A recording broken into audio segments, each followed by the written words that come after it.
अगर आप भी चाहते नहीं कोहिनूर म्यूजिक के ऑडियो वीडियो सबसे पहले देखे खतीरा सुने खतीरा तो लाल बटन दबा के चैनल के सब्सक्राइब कर लीजा और साथ ही बेल आइकन के दबावल ना भूलिजा। स्टूडियो बखरी बाजार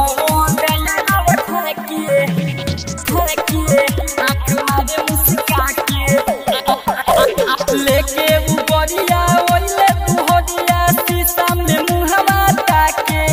आँख मारे मुस्का के लेके उबरिया ओइले बुहरिया शीशा में मुहवा ताके आँख मारे मुस्का के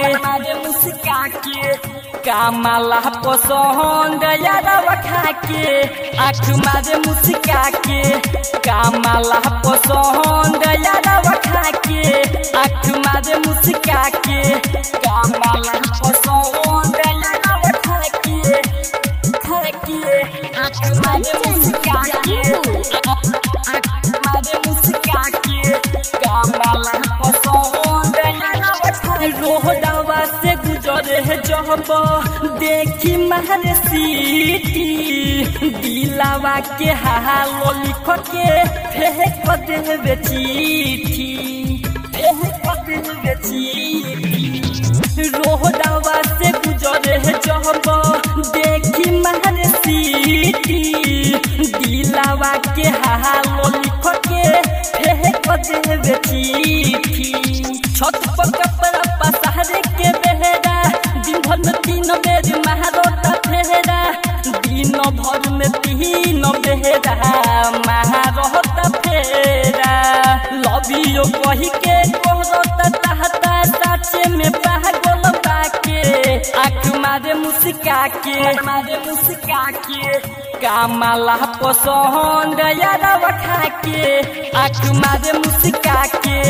कामला पसंद यादव खा के आँख मारे मुस्का के कामला पसंद यादव खा के म्यूजिक स्टूडियो बखरी बाजार कामला पसंद गोहती के बनावट ये कर भरल बाटे गुण से तहनी कोन कहम लहंगे ओ कछै में धुन से गोहती के बनावट ये कर भरल बाटे गुण से तहनी कोन कहम लहंगे ओ कछै में धुन से ए सखी नींद नया रेला रात में रहेला दीपू अनिलवा के साथ में ए सखी रहेला चंदनवा के साथ में संदीप समरिया पीछे बैठे है राइट नीरज गाड़ी हाके आँख मारे मुस्का के कामला पसंद यादव खा के आँख मारे मुस्का के कामला पसंद यादव खा के आँख मारे मुस्का के लेके उबरिया ओइले बुहरिया शीशा में मुहवा ताके आँख मारे मुस्का के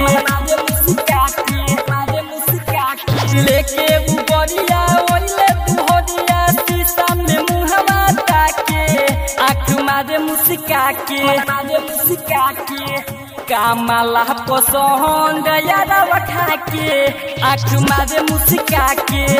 कामला पसंद यादव खा के आँख मारे मुस्का के